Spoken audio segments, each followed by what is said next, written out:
Good afternoon or evening, wherever you're at, I guess. It's my pleasure to introduce Maxime Bernier to the show today, a notable figure in Canadian politics and the founder and leader of the People's Party of Canada, PPC for short, a federal party in Canada. Mr. Bernier's political career is marked by significant milestones and notable shifts. Before venturing into politics, Mr. Bernier built a diverse background in law, finance, and banking. His political journey commenced in 2006 when he was first elected to the House of Commons as a Conservative Member of Parliament, in a riding previously held by his father. During his tenure with the Conservative Party, Bernier served in Prime Minister Stephen Harper's cabinet, holding portfolios such as Industry Minister and Foreign Affairs Minister. Bernier's political career took a turn in 2017 when he narrowly missed the Conservative Party leadership. In 2018, he resigned from the Conservative Party and established the People's Party of Canada. His journey offers insight into the complexities of political leadership and the evolving landscape of Canadian political discourse. And I'm very excited to have Mr. Bernier, Max, on the show. Welcome. I'm very pleased to be with you, Eva. Thank you very much for that invitation. And, I believe that we'll have a good show tonight. I think so too. I'm really excited for the conversation, and I hope I got everything right in the introduction. If there's anything wrong, let me know. And I do want to start with a little bit of a background about you as well, because what I've noticed, as we were just talking about before the show, is when you start to have a bit of a political persona, people have ideas about you, and maybe they're incorrect just because of something they have online or they learned online. So I just like to hear a little bit more about you and what brought you to this political landscape that you're in.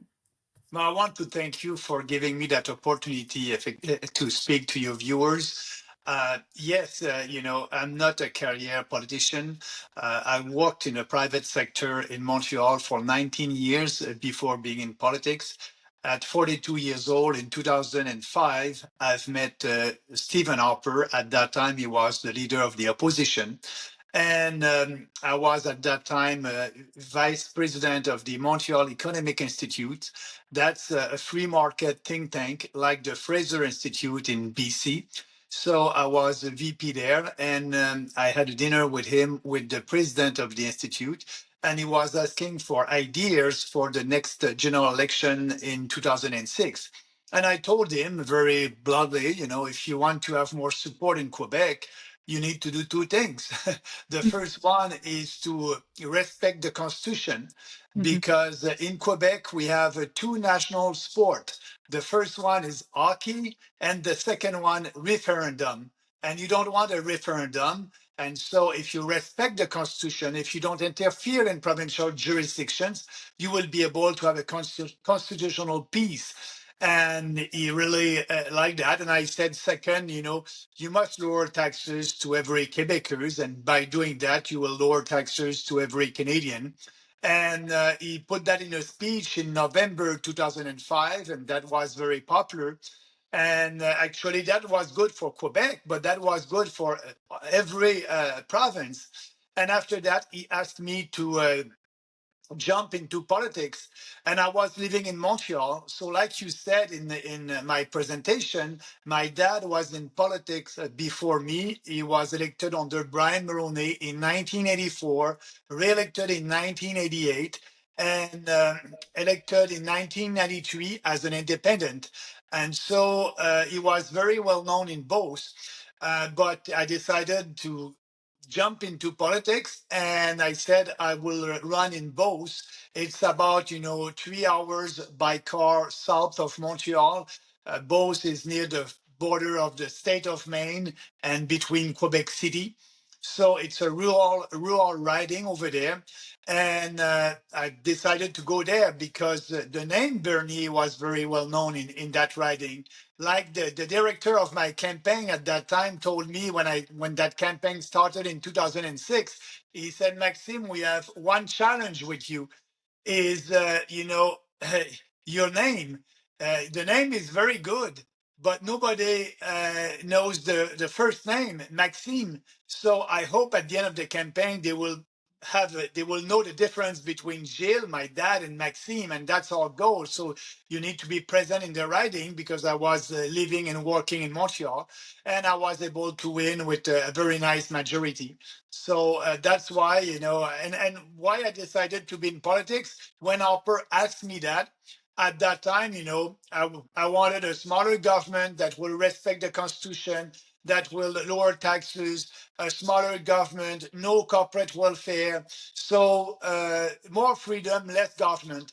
That was my leitmotiv, and that's what I did when I was industry minister.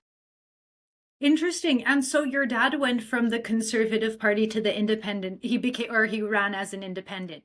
And did he have similar concerns or different concerns that you now have? No, no.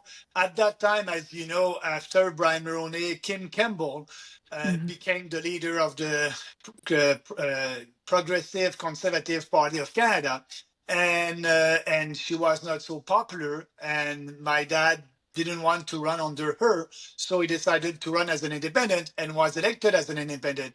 And at that election in 1993, only two were elected, Jean Charest in Quebec and a lady in New Brunswick.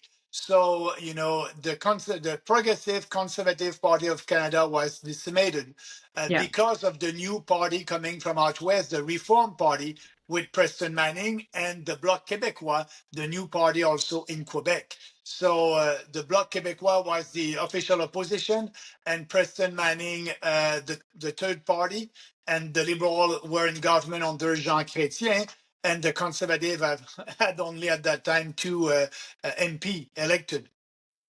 Interesting. Yeah, that's very interesting for that time and that history. Just a good reminder of what was going on with the Conservative Party at that time.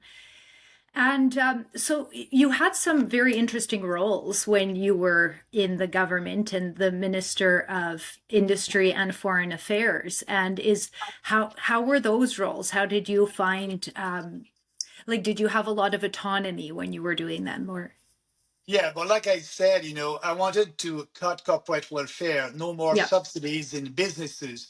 But as you may know, also, the industry portfolio is the portfolio in Ottawa that is giving money to businesses, subsidies to businesses. So we had a cabinet meeting, and I said to Harper, and it would be great if I can, as the industry minister, just stop that.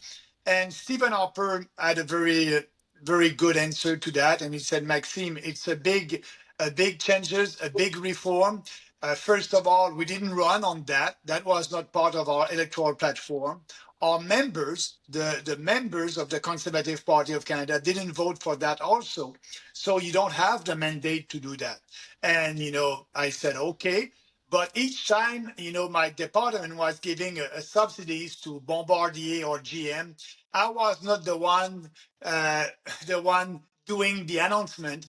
I gave that to my colleagues in cabinet, and they were very happy to be in the media giving that money.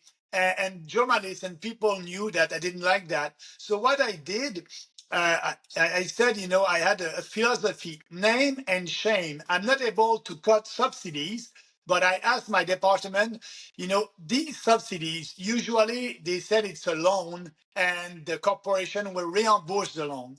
But these loans are never reimbursed and never. So I look at the reimbursement schedule, and that was a real subsidies. So I said to my department, the industry department, let's put on social media, on the internet, the corporation, their loan, and their reimbursement schedule. And Yeah. so that was public. And these corporations didn't like that because everybody was able to see that they didn't reimburse their loan, and the pressure was on them. And so, and the department did that. But after that, I had a promotion to be foreign affairs minister, and the other minister just took that off the internet and keep that information private. So because of the pressure coming from big corporations. But what I'm telling you is I was in government for a smaller government, but I was successful in the telecommunication industry because at that time in 2006, 2007, we are paying very high prices for the telecom and cellular and mobile phone. And so I put more competition with a huge deregulation in the telecom industry. We had more competition and prices went down, and that was a big success. And I was very happy with that reform. I think we need to revisit that reform again with the prices as they are. But I want to talk about I wrote something down here. I do it all the time, but it was scribbled so badly I can't read it. So we're just going to go into the leadership. So you have these very interesting positions, and then the leadership comes along. So what was going on with you at that time, and what was the reason you ran? Tell me about that. Yeah, so 2006 industry minister, 2008 I was foreign affairs minister. Was not very, I didn't like that traveling across the world, and I wanted to have a position in a portfolio where you can do things for Canadians. But foreign affairs, it's a long-term policies. And after that, I had time to travel across the country, and I was also minister for small business and tourism. But during all that time, I had ideas, and so I had a blog at that time, and I was putting my ideas publicly. And when Stephen Harper in 2015 resigned, so I had all the ideas, and I had a strong vision for this country. So I said, yeah, I want to run. I have a strong vision. And actually, the platform was very popular with the membership of the Conservative Party of Canada because I had 49% of the vote. But when that campaign started, I was not the first one. People discovered me, and I was delivering speeches across the country and traveling across the country. And I was the only real conservative and speaking, and I wanted to end the cartel in milk, dairy, and poultry. I wanted to stop corporate welfare. No more interference in provincial jurisdictions, lower taxes, cutting the deficit. So I had a very strong platform, very popular. And as you know, I didn't win with 49% of the vote. But after that, I tried to work with the leader at that time was Andrew Scheer, and he was elected with 51% of the vote. So after 15 months after the leadership contest, I had a meeting with Andrew Scheer, and I must admit that Andrew was very honest. I asked him, I have a lot of, we were in 2018, a year before the 2019 election. And I said to Andrew, I had good ideas and a lot of policies for the platform of the Conservative Party for the next election. I hope you'll take some of my ideas. They were very popular with the membership of the Conservative. And Andrew Scheer was honest. He said, no, I won't take any of your ideas because you're right, Maxime. They were popular with the membership of the Conservative Party of Canada, but your ideas are not popular with the general population. So my goal is to be prime minister, and we did a lot of polling, and they're not popular, and I won't be elected prime minister with that, and so I won't take any of your ideas. And that's what he did. So that's why I resigned, and I said this party is intellectually and morally corrupt. They're not conservative, they're only conservative in name. They don't want to speak about real conservative ideas, real conservative reforms, because they're scared, because we are living in a socialist environment, and they're speaking like the leftists. And when they're doing that, they're giving credibility to the leftist narrative. So I resigned, and we created the People's Party of Canada based on the ideas that I had and the platform that I had during the leadership contest. So when we created the party, I said, if you like our ideas, you will come with us. We won't change. We will always fight for that. But if you want to change our platform, go and create your own party. So the People's Party is very different than the establishment political parties because we are doing politics based on ideas, on conviction, and we are speaking about issues that may not be that popular today, but we believe the more we speak about that, the more popular they will become. The best example of that is immigration. In 2019, I said we must say no to mass. 2019, I said we must say no to mass immigration. People were saying that I was racist, xenophobe, and today, about half of the population are saying, mass immigration must end. It's too much. We cannot integrate these people. And we need to have a value test. We need to do a better screening. That was part of our platform in 2019, and that will be part of our platform at the next general election. So that's the PPC, doing politics differently based on ideas. And for us, we're saying no to political correctness. And if you like what I'm saying, I'm telling Canadians, come and go on our platform, go on our website and read our platform, peoplespartyofcanada.ca. If you like it, I hope you'll vote for us. If not, it's okay. Vote for all these establishment political parties. We won't pander to any interest group. We are doing politics for all Canadians, and that's the PPC. That's why we call the party the People's Party of Canada. So lots of questions coming from that. And one thing maybe let's start with conservative, because you say that, I think you're saying that you're more conservative in nature, and you kind of listed a number of things that your government, or what you want, the policies you want to bring forward: less government interference, less immigration, and things like that. So in your understanding or perception, because I think these names have completely changed in the last 10 years or so. What is liberal is not liberal of what it was 10 years ago or so.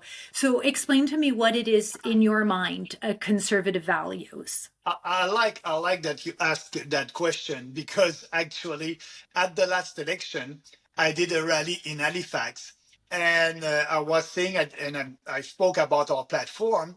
And after that, I said, we are the only real conservative party in Canada, blah, blah, blah. And after that, the lady came to me and spoke to me. Maybe she was about young lady, 60, 70 years old, something like that. And she came and she said, Maxime, I like everything that you said, except when you said you are the only conservative party in Canada. She said, I voted NDP for all my life, and I Yeah. will vote for you. You're not conservative. And I said, yes, you're right. And I said, I don't want you to say that anymore, because people like me won't support you. And she said, you must speak about your platform, because your platform is based on common sense. And after that, I use common sense. We are the common sense political party. And that was so popular that Poliev copied me, and he used common sense. But for him, it's a slogan. For me, that's the reality. So yes, we are a kind of a classical liberal party, like classical liberal, free markets, less government, conservative family values. We're not a Christian party, but we family values. And when I'm saying that, there's only two sexes. It's a big contradiction today saying that. I'm the only politician who said that there's only two sexes. But for the traditional politicians, they're pandering to the trans community, and they won't use these words and speak like that. But yes, we want to promote family values. We want to promote our culture, our identity as a country. And that's why we want less immigrant, because we want them to be part of this country. And we want them to come with a job. Now only 25% of our immigrants are skilled immigrants, a person that will come here with a job because a Canadian entrepreneur was not able to find a Canadian for that job. Only 25% of them. I want more of them to come, because they are skilled immigrants. It's easier for them to integrate our society, to participate in our society. And I believe that we must do that. We must question now the mass immigration. So that's the PPC, and you're right about real conservative. That's not that. That's common Yeah. sense political party. Well, I find that those labels have just completely been washed away. And what I feel that's happening more is it's whether or not a party is advocating for more personal autonomy versus state intervention. That's almost where I see a more of a distinction, and it's where on that line that people fall. And so what I'm seeing, at least from the PPC, is quite a bit more obviously personal autonomy. Yeah, Um, and I just want to add about that. You're right, because when we created the People's Party, we created a party based on four principles. The first one is individual freedom. Second one, if you're free, you must be responsible. Personal responsibility, fairness, and fairness and respect. So, and all our policies are in line with that. And actually, I was the only national leader of a national party at the last elections to say that we must respect the personal autonomy.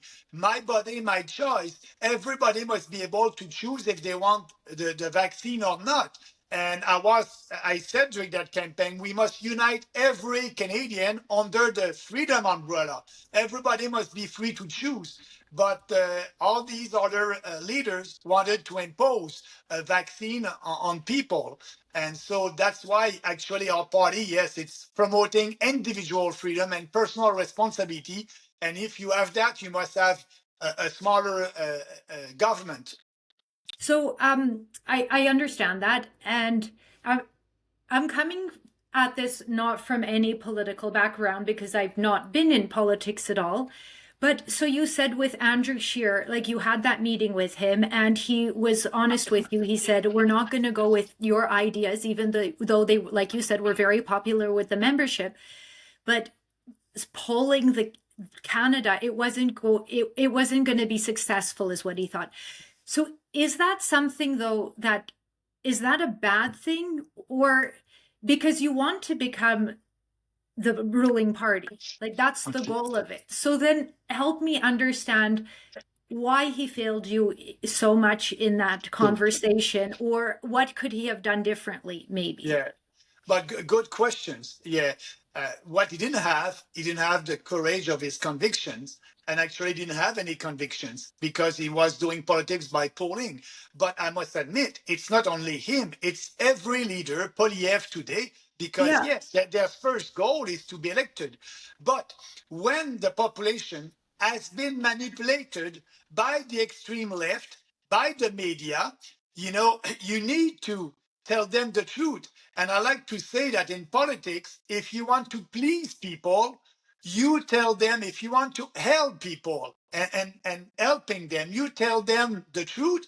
And if you want to help yourself as a politician, you tell them what they want to hear. And that's all the establishments politicians are doing. They are telling people what they want to hear today. And because I'm not saying that the population is wrong, I'm saying that the population has been manipulated. And the best example of that, it's when I start to speak about ending the cartel in milk, dairy, and poultry, Canadians are paying twice the price for that because we have a cartel called supply management in Canada. Only 2% of the population agrees with me. But now, if you do a poll or a survey, maybe 40% of them. So you need to be out there with your ideas and speaking about them openly with passion and conviction, and you'll have more support. That's why for us, our growth is a little bit slower. 0% in 2018 when we created the party, 1.6% in 2019, our first election, 5% at the last election. And I believe at the next one, we can grow from 5, I don't know, 7, 8, 9, 10, I don't know. But and it's always with the same ideas.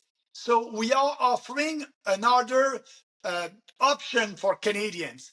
That's the midterm option. And I hope I'll be elected tomorrow, but I won't change what I believe in to be elected tomorrow. And our candidates also understand that. Actually, I must say that at the last election, I did a Zoom teleconference with my candidates, and I told them the goal is to have 4%. And why 4%? Because they created a new rule at the last election for a new political party like us. They said we need to have 4% of the vote to participate in the national debates In against the Canada. Poliev. in Canada. Yeah.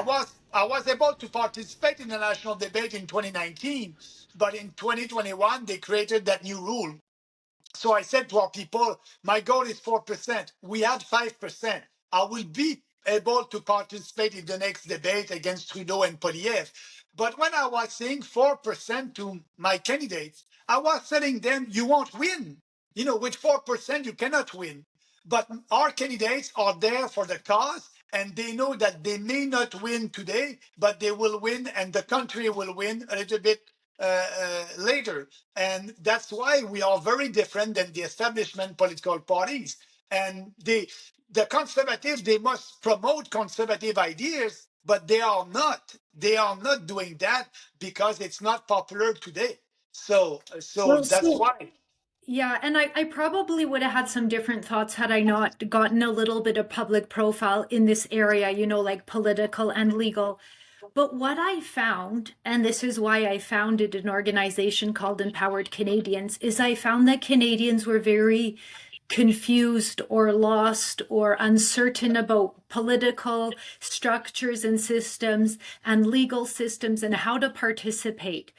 And just coming from like a position in an elected official or a party, I would think that it's a very difficult conversation to have sometimes. So I can see you're having the difficult conversations, and it's a lot harder to get to where you want to get.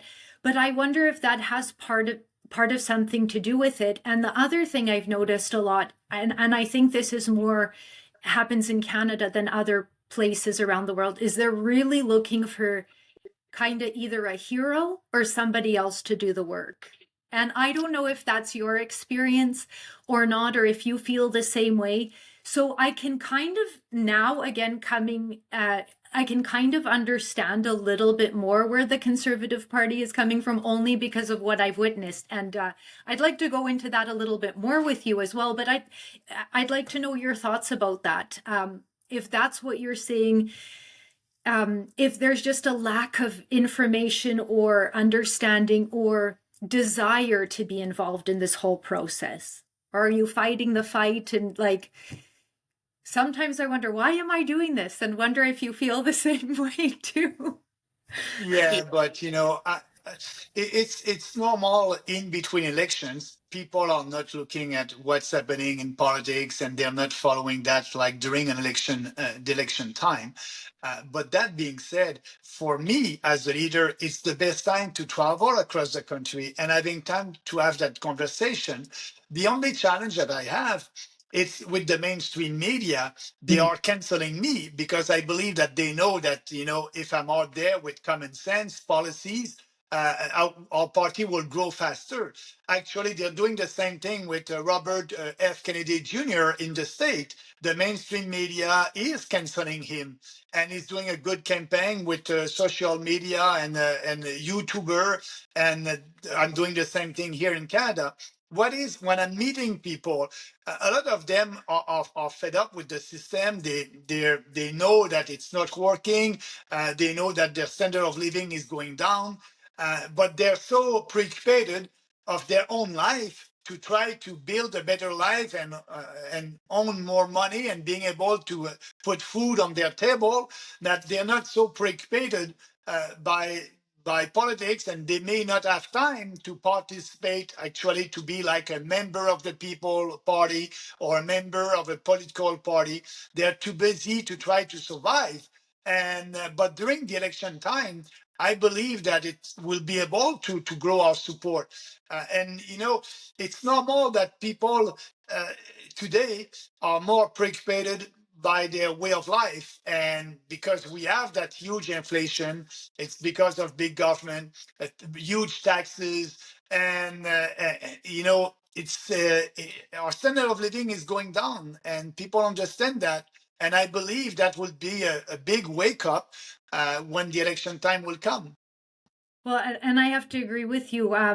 People obviously are so preoccupied.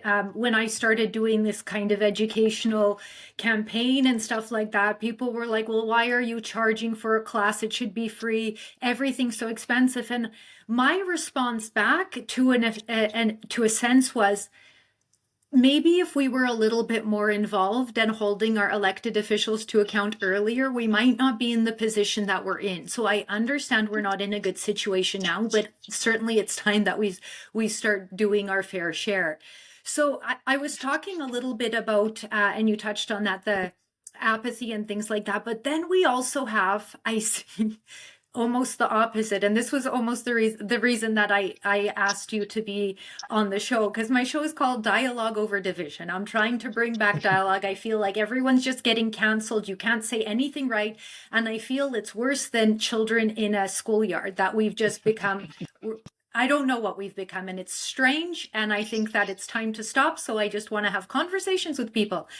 But I put out a silly poll on Twitter, and I was just shot down by your supporters and just telling me that I'm wrong and that my poll should tank and how dare you. And then conservatives, when I said that I was bringing you on the show, they're like, now your vote's splitting. And what are your thoughts about? So you have complete apathy from some people, and then you have this almost irrational support. Like there's nothing you could do, and they're like cheering for their team so strong, but I that's don't know. social.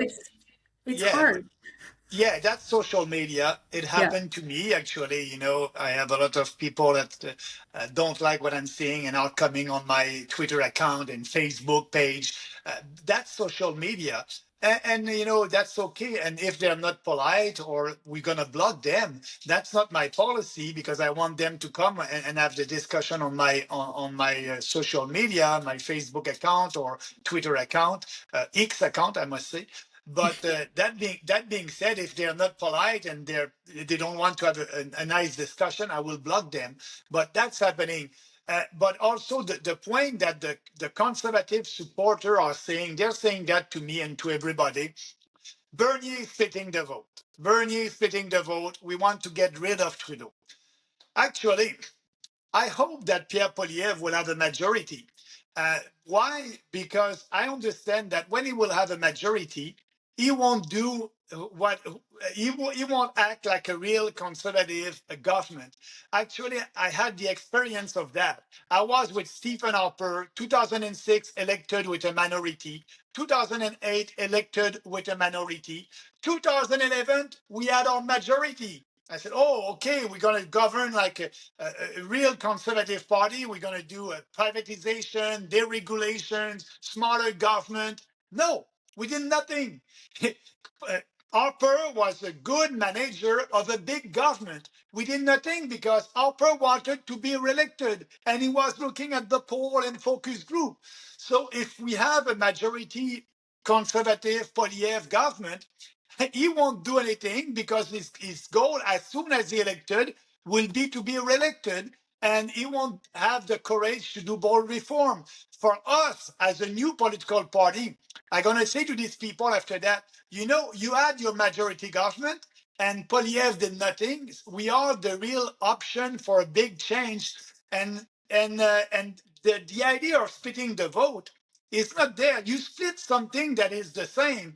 If you look at all our policy on immigration, on balancing the budget, on ending the cartel and supply management, on the climate emergency, we won't sign the Paris Accord. For us, there's no climate emergency, and the environment is a shared jurisdiction with provinces. If a province wants to put regulation and fight climate change, good for them. But we won't sign that accord. Poliev will. So on climate change, another big difference on the equalization formula. People out west, they're tired to give money to Quebec as a poor province, and I can tell you, we're not a poor province in Quebec. But the equalization formula is unfair. Poliev won't touch that. He won't touch that. He won't speak about that. But that's important for the unity of our country. When you have about 25% of the population in Alberta who are saying that we're ready to separate, you need to answer that. You need to be out there and speak to them. But Poliev won't do that. He's taking the vote of Westerners for granted. So we're not splitting the vote because we are so different than the conservatives. And for me, I'm telling people, you know, vote for your ideas, vote for what you believe. You will have more chances to have what you want if you do that. Well, it sounds like the PPC party is not going anywhere from what I've just heard. No, no, no, no. No. Like I said to my wife, I'm 60 years old, I'm in shape, and I'm there for the next 10 years. So the time is on our side. So good to know. And then, so speaking of that, you're the leader of the party, but you have had four unsuccessful election runs. So, where does that look, or does that affect your prognosis of where things go? Are you looking at a shakeup, or are you Yes. just feeling that that was a hump? Yeah. So I must say that after the last election, I didn't win. I didn't win the seat in both in 2019. I didn't win. I went back in both in 2021. I didn't win my seat with 19% of the vote. And after that, we hired a third party, and we asked all our members if they want Bernier to stay as the leader after the last election. And I had 95% of support. So yeah, and I want to stay as the leader, and our members are saying yes, we want you to stay as the leader. And so I did run in a by-election last June in Manitoba, southern Manitoba, in the riding called Portage-Lisgar. And I didn't win with 17% of the vote. So I can tell you that 17 is a good beginning because I was in both. I had 19%, very well known in both, a francophone riding, and I'm going to Manitoba and telling people over there, I want to be elected, I will move in your riding and work for you. And I had for the first time 17%. So answering your question, I will run back in Manitoba at the next election in 2025 in the same riding, and we're going to build from that 17%, and we'll see what will happen. Okay, so 2025 is your prediction for the next election, you think? Yeah, because I know that the establishment politicians are looking at the polls. So Trudeau, he can today he won't be reelected, and same thing for the NDP. The NDP wants to stay in power with the coalition with Trudeau. So they will wait, and I believe that their coalition will stand until Yeah. September or fall 2025. But we never know.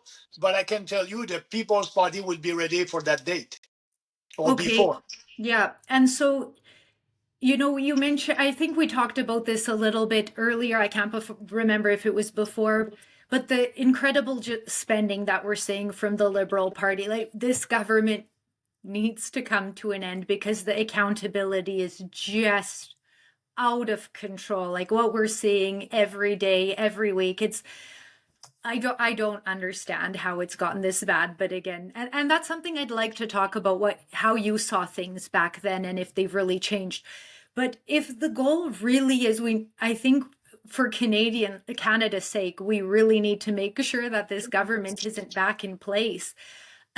Is there I understand the concerns that you mentioned with Poilievre's government and the Conservatives, but is there Yeah, yeah. hope for like how anybody works together, or no, Yeah, that's off the oh, table? yeah, that's off the table. But what I can tell you is Mhm. I want to get rid of Trudeau like you, like everybody. So what I'm telling Canadians, you know, a PPC candidate elected will support Poilievre when he will act like a conservative government and will shame him if he do the opposite. So I'm telling people, vote for us because we are your insurance policy that Poilievre will govern in the right direction. And we can be like the NDP, but the NDP of the right. So the NDP is pushing Trudeau toward the extreme left, but we can push Poilievre to the right and support him when he'll be a conservative. So for Canadians, it's a win-win supporting the PPC because we will support. I understand that Poilievre has more chances to be prime minister than myself right now. I understand that.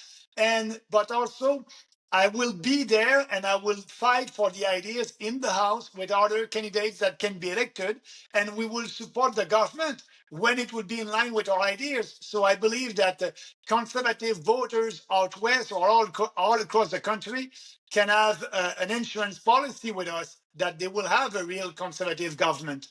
Well, and I can understand that on a party level or a national level, but when you're looking at the riding, and that's where, people are bringing up the concerns, because then that's where people are going to have a hard time making a decision, I think, between a conservative candidate or a PPC candidate, and ensuring that somebody with zero accountability or know how to balance a budget gets in again. So on a national level, I understand that insurance policy, but what about on a riding scale? Okay, like I said, in Manitoba during my by-election last summer, last June, and in Alberta or in Saskatchewan, I said to people, do you really believe that if you vote for me, if you vote for the PPC, you will have a liberal candidate elected in your riding, in Alberta, in Saskatchewan, in Manitoba? No, it won't happen. So, So for you have my no, riding, there were a sorry? few ridings. My riding was one of those that it's city center Edmonton. And Yeah. we had a conservative MP, James Cummings, briefly, and Randy Boissonneau was the MP before Liberal. And then James Cummings lost at the one in 2021, and we have Randy Boissonneau again. And I think it was 600 votes that he lost on. And again, I'm not telling people what to vote for, but this is the concern that I've been hearing people have, and how we reconcile that, really, or if there is a Yeah, way. but what I'm saying, vote for what you believe. And if you look at the data right now, the polling right now, Polyev will be in government if there's an election today. Mhm. So, and I hope that it will be at 42% during the election campaign, because I'll be able to say to people in your riding, take a chance, vote for you in line with your ideas. Actually, look at the poll. You know that Polyev has a huge chance to be elected. So you need a PPC candidate to be elected in your riding to make the difference in Ottawa, and be sure that Polyev would be honest. Yeah, and so I can appreciate that too. And like, rural Alberta is probably, a good great place, but someplace like city center Edmonton, there was a lot of it could have gone either way, and it did. So that's what happened here. And it was just interesting to me that a former Liberal MP then went back again, and then sometimes you don't see that happening, and that's exactly what happened in this riding. So very interesting to see that. But I think we covered that pretty well. And there's a few other things that I wanted to talk about anyway. One of, like, you were in government before, and then you're seeing what's going on here. Did you ever think that it would get to this level of just complete, basically neglect for Canadian people? I don't know how else to describe it. What's going on, especially with the accountability of any financial accountability. I can't And then, understand. Did you yeah. see that coming? No, no, I never thought that the state of our country would be like that. And actually, it's our institutions also. For example, me and Brian Petford, we sued the federal government because we were not able to travel across the country during the COVID hysteria. Trudeau imposed a vaccine passport for Canadian travelers. We were not able to travel by plane, by train, or by boat. So for us, it was against the Constitution and illegal, unconstitutional. So we didn't win in the federal court, and we appealed that decision at the federal appeal court, and we didn't win. That happened last week, and the judge said your case is moot. Sorry, because it's the restriction are not enforced anymore. So why having a discussion about that? But these restrictions can come back, and we're gonna go up to the Supreme Court of Canada. But what I'm telling you, it's our institutions. We are also woke judges, and judges who won't look at the Constitution, and they will do everything to not give us a decision based on the Constitution.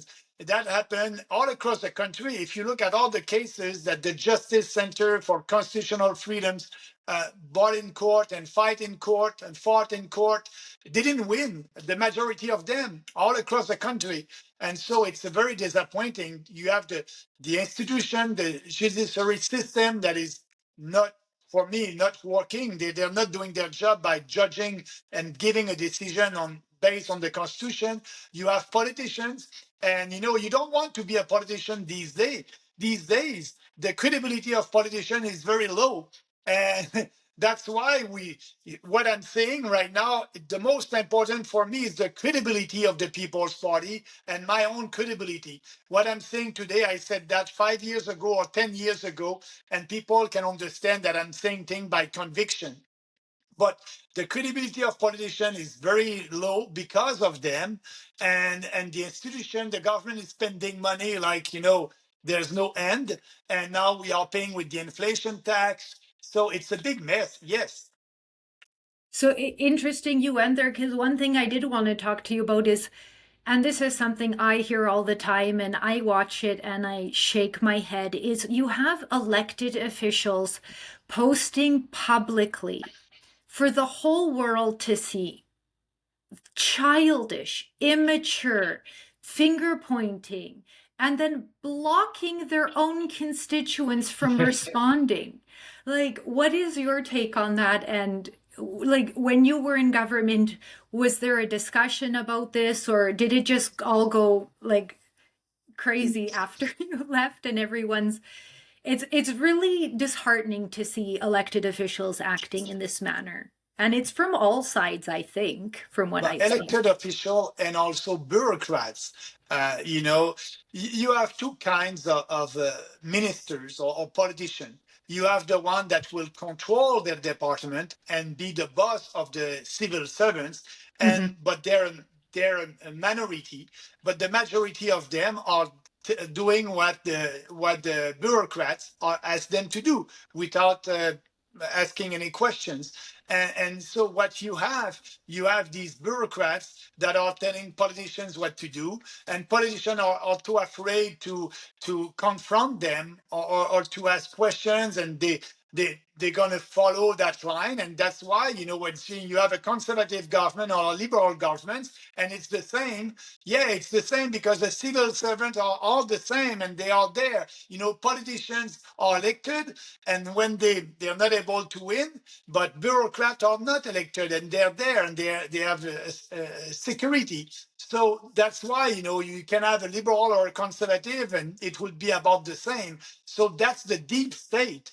And I had that experience when I was a minister. When I did my reform in telecommunication, I had my own deputy minister, the first civil servant in my department, who was working against me, against my own reform, and tried to speak to other minister and deputy minister against my reform. So that's deep state. They think that they are in control.